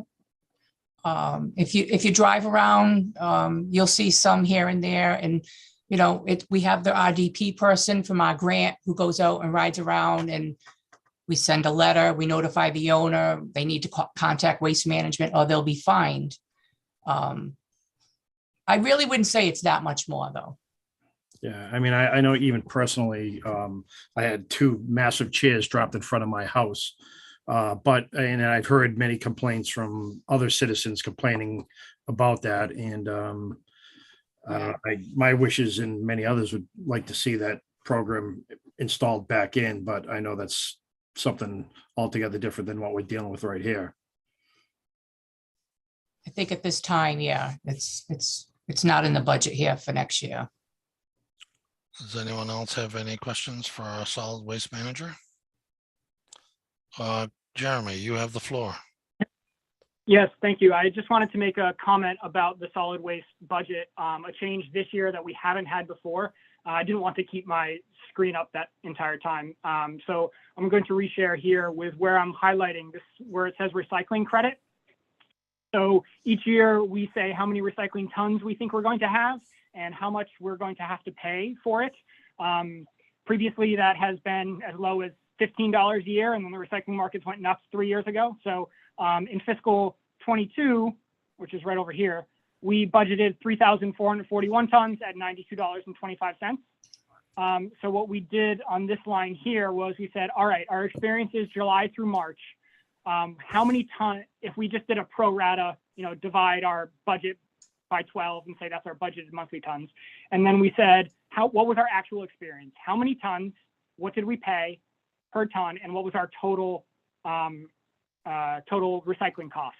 And we were under by $160,000 in fiscal 22 through the first 3 quarters, which means on the rate last year, we raised $160,000 that we then did not pay out in recycling costs because the recycling tonnage that we were charged was less than we were budgeted. So that's money that the fund has and didn't expend. So in fiscal 23, you'll see a credit, this negative $11.13. So that's $11 coming off of the rate in fiscal 23 because there was $160,000 of additional collections in 22 that the fund didn't need. So there's, when we present the 24 budget, we will look at the 3 months in 22 that we didn't yet capture because of timing, then the next 9 months in fiscal 23 of money we collected and didn't spend, and we'll put that as a credit back on the fiscal 24 rate. So we put this in, this is our budgeted contracted rate, but if we end up paying less because of what the recycling markets are doing, that savings gets passed back on to the ratepayer in the succeeding fiscal year. We hadn't done that before because the way the contracts were written regarding recycling didn't quite allow us to, and the costs were so minimal to begin with. But now with these huge recycling tonnage costs, when we don't realize it, we want to pass that savings back. So, Jeremy, this solid waste budget is very a little confusing. I see that we're spending $105,000 for grinding, and I think that that's approaching the cost of buying a grinder. And I'm sure that you're looking at as you monetize the recycling center. But the question I had was there was a capital budget here for like $28,000, and I didn't know what that was for. The replacement of vehicles within the solid waste fund, within the solid waste program. So we have aging vehicles that need replacement eventually. 28,000 isn't enough to get us there in a single year, but rather than throw $5 on the rate a couple of years from now to buy a truck and then take $5 off the rate, we have small incremental pieces of the rate each year to build up a fund for capital, and then we can go and purchase vehicles. We can purchase capital for the recycling. Excellent. I would love to see more of that in the city. On the grinding piece, Cheryl, correct me if I'm wrong here, but the cost for us to grind is about like a tenth of the cost to buy one. There are millions of dollars to buy a tub grinder that we would need to. Yeah, so currently, I don't know if you've been to our compost center as of right now, but so it hasn't been grinded in a year, just over a year, it has not been grinded. We went out to bid to have it grinded. We had one vendor bid on it to the tune of $196,540. Okay. Wow. Yes. I've done a little bit of research, just a little bit to start. Now, a tub grinder, what I'm hearing is close to $1 million. That doesn't include the blades, and the blades quite often break because our compost, which is dropped off, people drop it off in bags. Other things get put in there, which break the blades. My initial plan going forward is to grind more often. to start with, possibly every 3 months or so. Making it easier to handle, maybe get more people that will bid on it, more competitive that way. And I also started calling a few other cities and towns. Some of them actually outsource or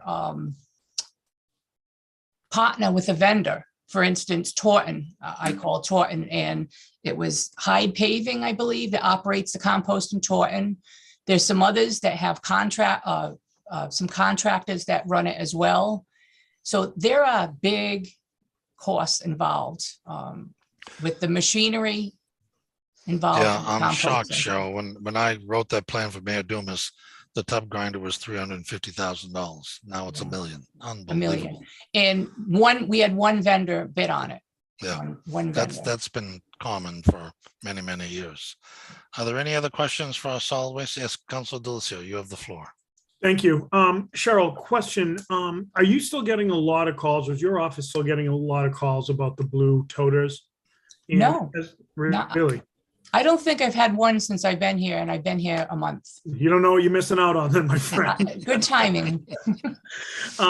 Do you think as the program goes on, there'll be a chance to revisit that? Or is that something that you think we're just going to have to ride out through the end of the contract? Because speaking for myself, I'm still getting a lot of calls and having a lot of conversations about those. So we're going into our third year of the contract. We'll have another 2 years after that. It's tough to go backwards, I'll say. That's the only thing. You do get people trained. There are going to be some people it's not going to be enough room for. But it's tough to go backwards. The same with the bulk item, to go back and offer more. Then it's going to cost us a lot more in the long run, because now we're not going to receive money for grants. We paid for all those cots. I don't even know how much we paid for those blue cots, Jeremy, but yeah, it was offset by about $300,000 in grant revenue. And then we pay for them over the course of the life of the contract. So to get new carts at this point, when these still have quite the useful life left in them, will not only be wasting, quote unquote, you get 5 years out of them, but of that grant revenue, but then there would not be grant revenue available for us to purchase them again. So it's either a general fund expense, which I would advocate against. It's a self-sustaining program. So then it would be on the rate and on the ratepayer to buy new carts. Yeah, so I'm not advocating for that. I'm not advocating for going backwards. And I think Cheryl brings up a great point. It's very hard to go backwards. I think that it's where we're still, and I saw a couple head nods when I brought it up. I know I'm not alone in this. I think that it makes sense as we go forward and we start to think, sooner than later, we'll be negotiating a new contract, whether with Waste Management or someone else, that we really, I think it's incumbent upon us as leaders in the city to listen to the concerns of the ratepayer. Any other comments? I'm looking for raised hands from councilors. I'm not seeing any. I would like to note, Yes, go ahead, Jeremy. Councilor, that Dr. Quinn, our health officer, has joined us. So should you have any questions for Dr. Quinn and the operations of the health department outside of the solid waste program, Dr. Quinn's on with us. Let's bring him on board. Hello. Hello, Dr. Quinn. Hey, how you Welcome. doing, Councilor Conti? Good. Welcome to the budget hearing sessions. We've just been talking about the solid waste budget, and I think we've dutifully kicked that down the road. Dr. Quinn, you're coming out of a very challenging period of time. Your budget is doing very well. I mean, you've consumed as of May 9th, you were consuming 95% of your budget. So you're hanging on there pretty well. What financial challenges are you facing, Dr. Quinn? Well, obviously the budget is mostly the solid waste, and thank goodness we have Cheryl Perry on board with that area. The rest of it is pretty much prevailing wage, which obviously is state set. The one thing to note, though, on the solid waste is that the residential units have gone up by a couple hundred. So, we're whereas we were just over 14,000, now we're 14,400 plus. So it'll just be interesting to see what, housing and, real estate and what the hot market's going to be and how that affects that particular budget with the solid waste. Other than that, it's, there aren't a lot of, I wouldn't say there are a lot of challenges per se. It's not as though we need a whole set of vehicles that we would be requesting or this type of thing right now. Well, that's good. Jeremy, you have the floor. Thank you. I want to point out something that's not on the general fund here. We have what's called the vaccine revolving fund. This past year, I think they received 25, 28, something like that, $1,000 from the state. On top of all of so the health department utilized our federal funding quite a bit for the administration of COVID tests and COVID vaccines. So they did a wonderful job of being able to communicate with and distribute to the community, and administered about 9,000 tests, I believe. And I'm not quite sure how many vaccines, but that's been ongoing. The kind of funny thing about that was there was kind of no strings or very few strings attached from the state level in terms of the contribution to our vaccine revolving fund, but the vaccines were also free. So we were able to kind of pay for some staff time to administer those, staff time that otherwise would have been borne by other sources. So we're in the health department, as you can see through their expense accounts outside of solid waste, very, very minimal, a few $100s in supplies, some on other health supplies, some memberships. So not really a huge amount of discretionary spending on the general fund for this department. Does anyone have any questions for Dr. Quinn? I'm not seeing any. Well, Dr. Quinn, thank you for joining us. And good luck with the new health director. Yes, thank you. Interviewing already started? It's in process with Owen, obviously. Yeah, I had been watching earlier prior to Owen, and then with Owen on board, and he and I just had a conversation yesterday about what he was describing as ghosting when we invite people in for an interview. So we have a couple candidates, and we're hoping there is no ghosting of candidates when we set up the meetings. And I also just want to recognize Jackie O'Brien, who did such a great job as the city nurse, and Allison, who's taking over. I call Jackie a COVID casualty in the way of, not health, but just the fact that just the public health burnout of these folks who are 24/7. So she did a great job. And that obviously ties into the point that was made with the budget and the reimbursements, and Allison's carrying that on. But, Jessica Horseman's done a great job, and we look forward to the next person who comes in to lead the department. Well, all the best of luck to you, sir. Okay, And thank you for joining us. Okay. So next up, we had the auditor, but she's out sick. So maybe we have Bill Lennox in the wings waiting to talk about MIS. I'm bringing him on now, Rick. Thank you.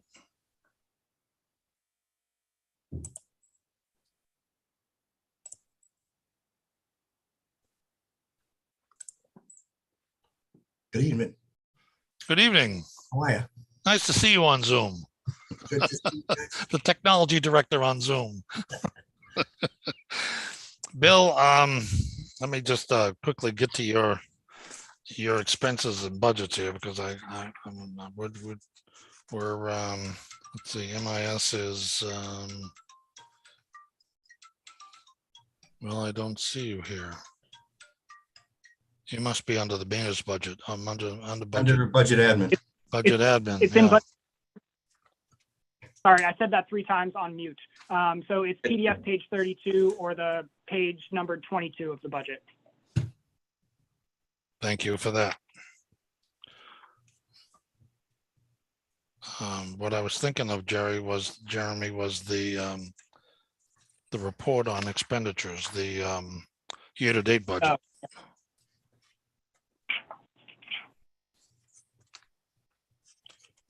Yeah, so that'll be on page 7 there. Page 7, yep.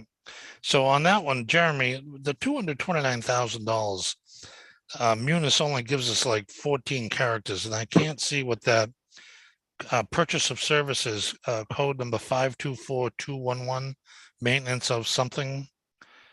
Is that the, is that maintenance of the MIS system? That's maintenance of software. Software maintenance. That makes sense. Yeah. And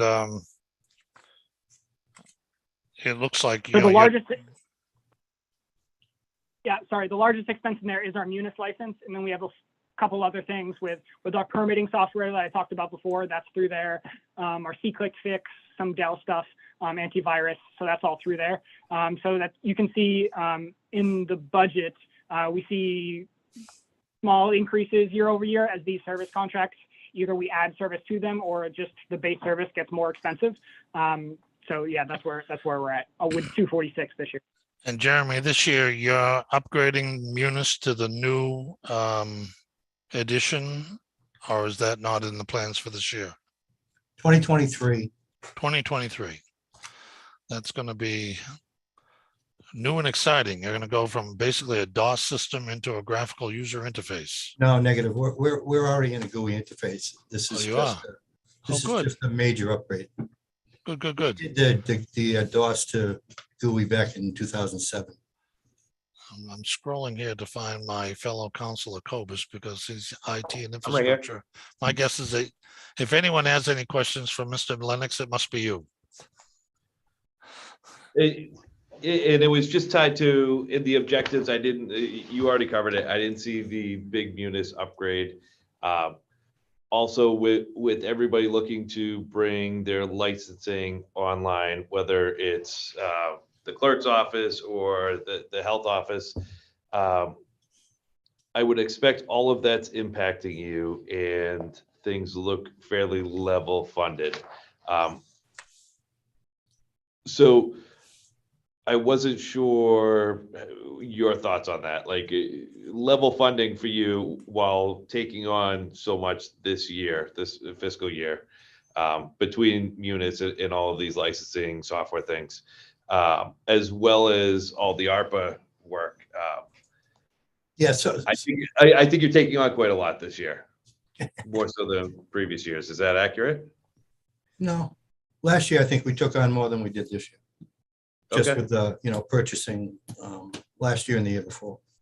The Munis upgrade, there's no increased cost for the upgrade. There will be some costs involved for we might be looking for some help when we get to the upgrade to make sure that I have some questions involved in the upgrade with Munis that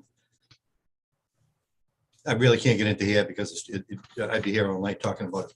But there's And none of us would understand you, Bill. So. yeah, but there's just a lot involved, and whenever we do an upgrade like this, we test them out for about 8 months before we go live with it, whether they like it or not. And we've had people in to help to make sure that the upgrade itself goes correctly.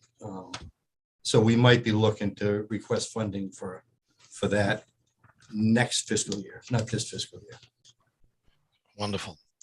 Does anyone else have, Jeremy, you have the floor. Yeah, thank you. I just wanted to comment on the permitting piece. Councilor Cobus brought it up.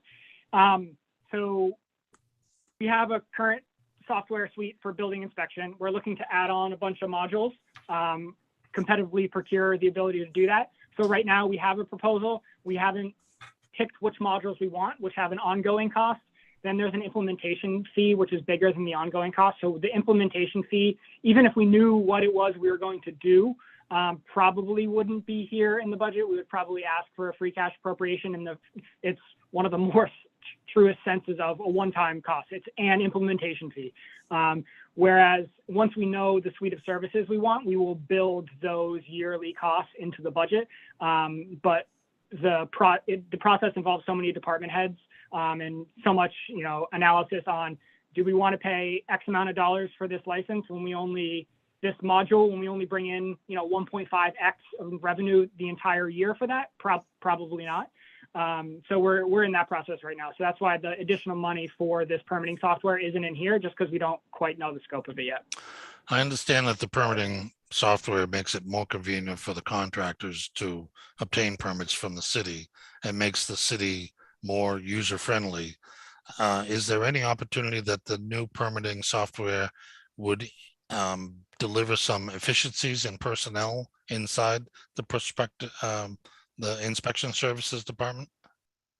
Yeah, I can only speak somewhat anecdotally about that. When you all talk to Bill McDonough, I think he can give you a real firsthand account over the course of years about the efficiency that his department's been able to churn out permit applications. Specifically when we were working remotely or skeletal staff wise, their ability to continue to process stuff was much better than if people had to walk in the door and hand them packets. I will say it's not just contractors who are going to be on these permits, right? Like it will be local businesses for all the health things that Cheryl was talking about. It's homeowners, it's people who need any sorts of licenses. I hope I can move my parking pass thing online at some point and give someone a numbered receipt and they can just display that and they don't have to come in and pay for that. So it'll be everyday citizen transactions as well, hopefully. Great. Does anyone have any questions for Bill or Jeremy about the MIS budget and administration budget? I don't see any. Thank you, Bill, for joining us. Thank you. Have a wonderful evening. What's left of Okay. it. Have a good night. And next I have the Veterans Agent. Is Ben Quell waiting in the wings?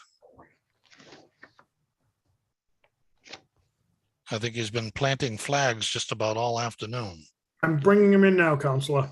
He has made the memorial park there downtown look absolutely gorgeous with all those flags.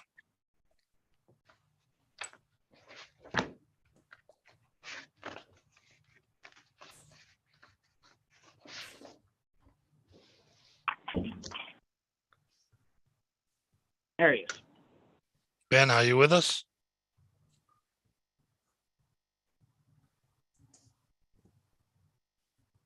Benny, what's going on? I just saw his name up there for a brief moment.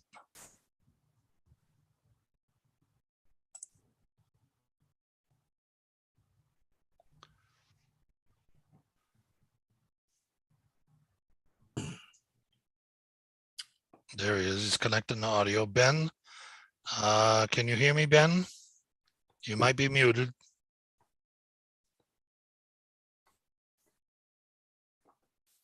Ben, are you there? I see him.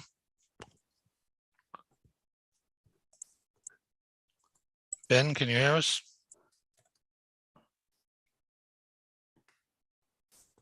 Ben, we can't hear you. You might be muted. Like having a seance.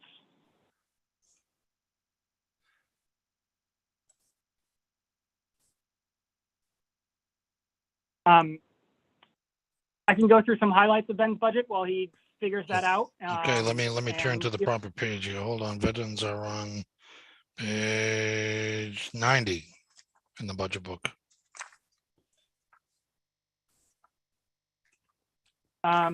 So first thing I want to point out to Councilor Blair, our vehicle maintenance line, which instead of cutting by $250 last year, I made $250. That error has been corrected. We're at $2,000 this year. So we are back to a normal vehicle maintenance approach. So we regret the error. Personnel services salaries are what they are. Longevity, repair of graves, maintenance software, small discretionary spending amounts, replacement of flags. Unless we have a specific series or set of flags we're replacing, we don't need to bring a lot in there. So the biggest thing obviously is object code 577010, that's Veterans Aid. So what this is veterans of a certain income and wealth level are eligible for state-sponsored benefits, whether it is monthly checks in a method similar to Social Security, or if it's co-pays or prescriptions getting paid for. There's a super complicated formula on how to get here. And this is called Chapter 115 benefits. And then part of our cherry sheet every year, so our state revenue is a trailing of of a portion of what we paid out the prior year. So what we're paying, or it's actually 2 years prior. So what we're paying out right now is veterans benefits. Ben certifies with the state, goes through his Vetrospect portal to do so, reports everything through fiscal 22. That gets calculated by the state during fiscal 23. And as they give us our cherry sheet for fiscal 24, our veterans benefit revenue is a function in fiscal 24 of what we spent in fiscal 22. So there's, by design, a lag to it. So our veterans census at one point for people on this program, we were at a high of 105. We now are down into the low 80s. There's a myriad of reasons for this. One, the generation of veterans that were previously served, the baby boomers that were eligible for benefits, that pool is shrinking, and the succeeding generations, there's not as high of a prevalence of combat veterans just by circumstance of foreign policy. So our census is down. Additionally, Chapter 115 is, I'm going to steal Ben's term here, we're last in the batting order. So veterans can apply for, they get your regular Social Security, your SSI, your SSID, your whatever federal benefits, whatever mass health, whatever state benefits, all the things that you can apply for in terms of the social program. Then if your income doesn't reach a certain level, that's when Chapter 115 veterans benefits kick in. So we've been seeing folks go back to work. We've been seeing folks have increased federal benefits through various programs. And we've also seen the census of the folks on the program, natural attrition. So that's why we're down at the 550 range this year as opposed to the 850. It's not that we are not offering benefits to veterans that we could be. It's not that we're being stingy in our statutory ability to pay out these benefits. It's just for all those reasons that I said, we're down at a $550,000 level, which is a level that Ben is comfortable operating within. I know he has projections year over year, or month over month and year over year. So I can get those from him. I'm sure you would have them tonight to be able to share with you. But I'm happy to field any other questions, but I'm also will schedule Ben to come back and talk with you should you have questions that I can't answer about his budget. So Jeremy, Ben's budget is up about 10% for the year over last year. And it looks like he's consumed about 62% of it as of May 9th. But it's only $1 million budget. Only $1 million budget. I didn't isolate any large change other than the fact, he needed $2,500 more for the Memorial Day parade due to the elimination of the auxiliary police. So his original budget in fiscal 22 was $909,000, and his recommended budget for this coming year is $722,000. So it's $190,000 lower in fiscal 23 than it was to start fiscal 22, and that is largely to do with the $200,000 decrease in the veterans aid. Got it. I was looking at the 2021 revised budget number, the wrong column.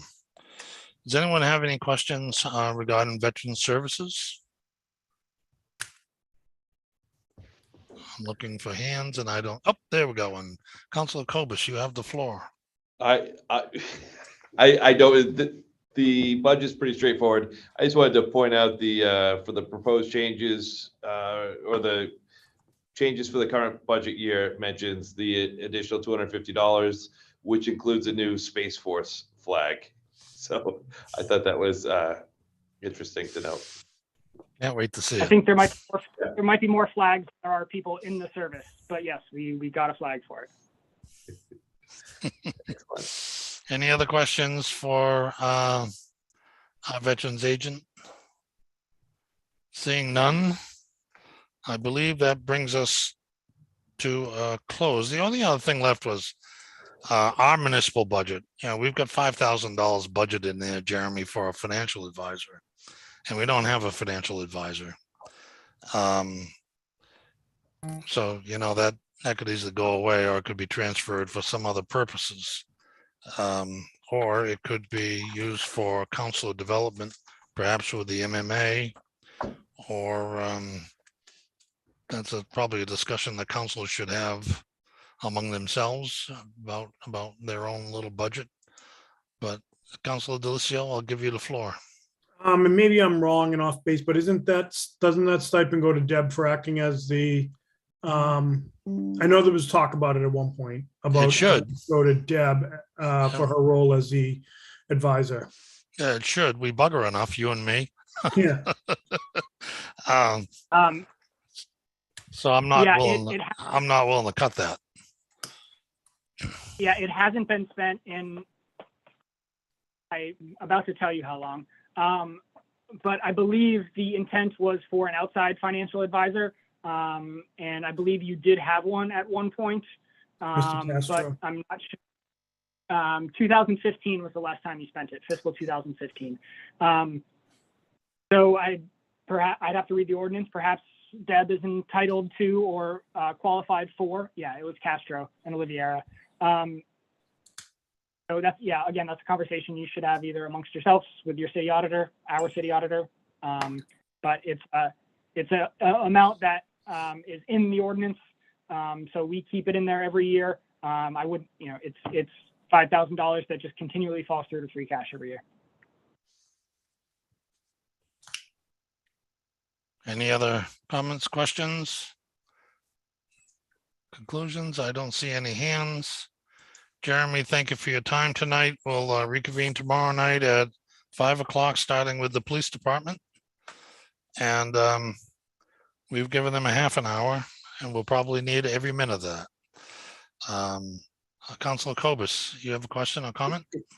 Just a comment to reiterate again, Jeremy, what a great job you did with this budget book. And I love seeing the accomplishments and objectives for each department. And I encourage anybody in the public to take a look at that, to really see what's been done by each department and what the plan is for the upcoming year. I think that's tremendous and very much appreciate that. Thank you. I mirror your comments. Yeah. I agree with you completely, Councilor. The budget book and the year-to-date budget reports together really give us a nice solid picture of the city finances. And I too am very grateful, Jeremy, for the effort that you've put into this. Thank you so much. So with that, I think what I want to do is call for a recess, because we're going to pick up tomorrow night at 5 o'clock where we're leaving off now. And the minutes that I'm going to prepare will be for all 4 days. So I'm not going to adjourn this meeting. I'm going to recess it until 5 o'clock tomorrow night. Second. Thank you. All in favor, say aye. Aye. Aye. Thank you. We're in recess until 5 o'clock tomorrow evening. We'll look for you on Zoom. Thank you. Thank you all.